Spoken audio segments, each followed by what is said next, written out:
Bonjour, bienvenue sur la chaîne Photophile. Dans ce nouveau cours consacré à la photographie, on va voir cette fois comment mettre en pratique ce qu'on a vu précédemment sur l'utilisation de l'ouverture, du temps de pause et de la sensibilité ISO sur votre appareil. Pour ça, en fait, on va s'intéresser aux modes de prise de vue qui apparaissent sur votre boîtier en général. Alors si c'est un réflexe, vous allez avoir une petite molette, par exemple pour Nikon, qui ressemble à ça, et pour Canon, pardon, qui ressemble à ça. Si vous avez d'autres types de boîtiers, des compacts, des bridges, vous devez trouver dans les réglages le même genre de mode de prise de vue. Ce qui m'intéresse, ça va être les modes de prise de vue qui sont là, c'est-à-dire P, S, A, M, et ici pour Canon, M, AV, TV et P. Je vais être un petit peu schématique, mais quand vous voulez maîtriser en fait les paramètres de la prise de vue, il n'y a que deux modes qui vont vous servir, c'est ceux que j'ai entourés par un petit rond rouge. A et S pour Nikon, qui correspondent chez Canon à AV, TV. Pour les autres marques, en général, c'est comme chez Nikon, c'est A et S. Le mode P, tout automatique, on s'en servira pas dans le cadre de ce cours, puisque le but est quand même justement que vous puissiez faire ce que vous voulez avec votre appareil photo. Tous ces modes-là, ce sont des modes préprogrammés qui n'ont pas grand intérêt. Et contrairement à ce qu'on pourrait croire, le mode M n'a pas d'intérêt non plus, à l'exception de certains cas, comme par exemple quand vous photographiez en studio, avec des flashs qui ne sont pas reliés à votre appareil photo, pour lesquels la cellule de votre appareil photo ne peut pas vous donner la valeur d'exposition. Donc en fait, ce mode M, il ne sert que dans 1% des cas. Vous pouvez l'oublier dans un premier temps, on en reparlera quand on parlera du studio. On va donc se concentrer uniquement sur ce mode A, ou AV, et S, ou TV. C'est exactement la même chose. A, c'est la priorité ouverture, et chez Canon, c'est donc AV. S, priorité vitesse, et chez Canon, TV. Sur cette image, ici, que j'ai affichée, vous voyez, j'ai un coquelicot, donc voilà, qui est bien net. Et ici, vous voyez que les tiges qui sont dans le même plan que le coquelicot sont également nettes. Par contre, derrière, on a un joli flou qui participe à la réussite de l'image. Ce flou, il est dû au fait qu'on a une faible profondeur de champ. La profondeur de champ, ça va être la zone nette de votre image. Là, la zone nette de mon image, elle est très limitée. En fait, elle démarre au premier pétale du coquelicot et elle s'arrête quasiment juste derrière, c'est-à-dire au dernier pétale du coquelicot. Donc l'auteur, quand il a fait cette photographie, il a choisi de privilégier une faible profondeur de champ pour isoler le sujet du fond. C'est ce qu'on fait en général alors dans un cas comme ça, par exemple, mais aussi en portrait, quand vous voulez isoler le portrait du fond qui est derrière. Dès lors que vous voulez gérer la profondeur de champ, on va travailler uniquement avec le mode A. Donc, ça veut dire que je vais me mettre en priorité ouverture, et on va en revenir à notre histoire de robinet du cours précédent. Je vais choisir une grande ouverture. Dans le cours précédent, on avait vu qu'une grande ouverture, c'était de l'ordre de, par exemple, 5-6. 4, 5, 6, 2, 8 si vous avez un objectif qui ouvre beaucoup.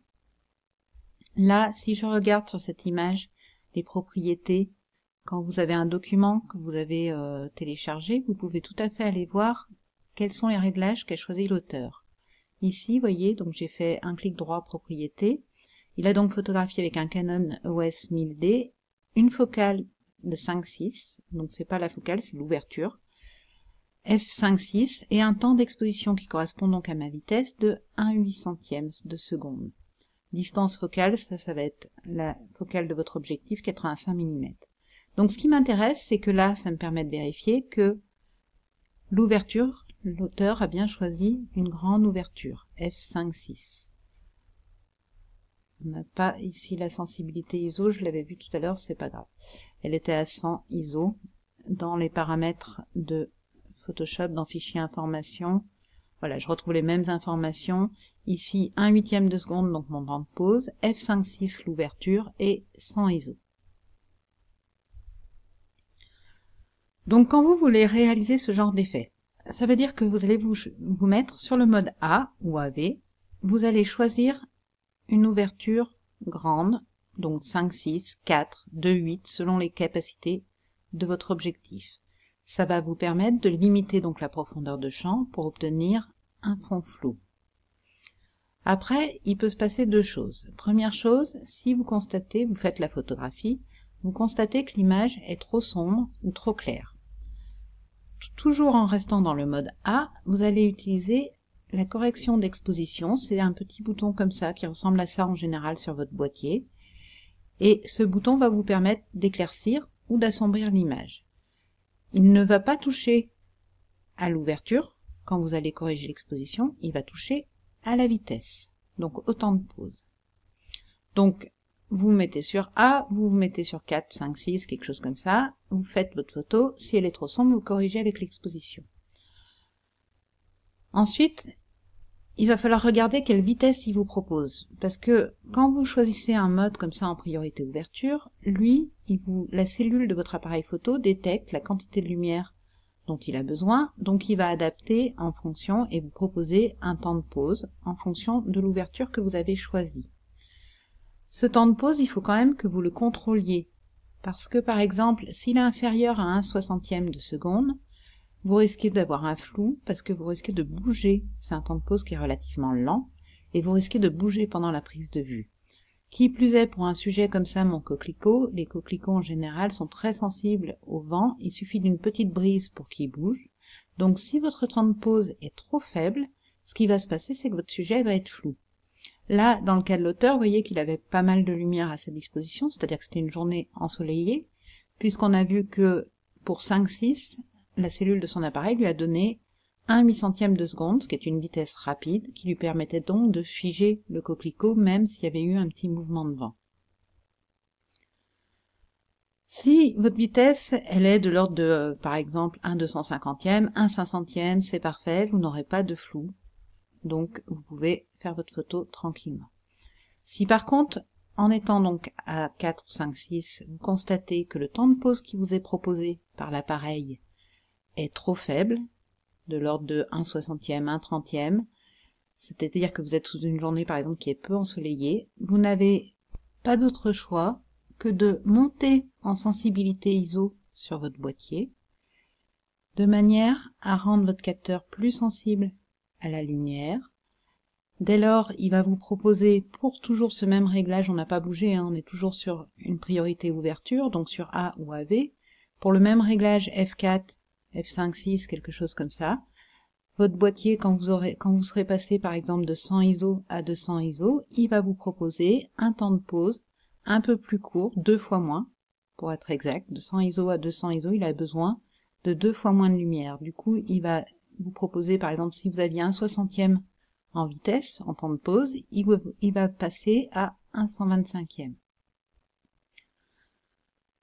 Alors, monter en ISO, c'est toujours faisable, mais il faut savoir quand même que ça rajoute du grain. Donc voilà, on fait avec les conditions qu'on a, on ne peut pas toujours faire exactement ce qu'on voudrait.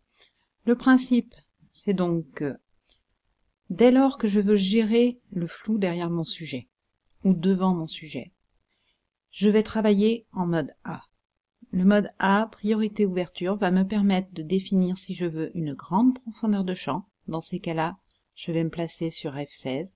Ou si je veux une faible profondeur de champ, dans ces cas-là, je vais me placer sur F4 ou F5-6. Dans tous les cas, il va falloir que je contrôle ce que me propose l'appareil en temps de pause. Si un temps de pause est trop faible par rapport, la durée en tout cas du temps de pause est trop longue, inversement plutôt, par rapport à mon sujet qui risque de bouger ou par rapport à moi-même qui risque de bouger, il faudra éventuellement que je monte dans les ISO pour compenser ce problème. Voilà. Alors, c'est un premier exemple d'utilisation. Encore une fois, retenez que les seuls modes utiles réellement sur votre réflexe ou sur votre boîtier bridge ou autre, ce sont les modes A et les modes S. Là, on a vu un exemple avec peu de profondeur de champ, on verra d'autres exemples lorsque c'est le cas inverse, c'est-à-dire que vous voulez une grande profondeur de champ. Je vous dis à très bientôt pour la suite de ce cours sur la photographie. Pensez à vous abonner, pensez à laisser vos commentaires et je vous retrouve bientôt sur la chaîne de Photophile.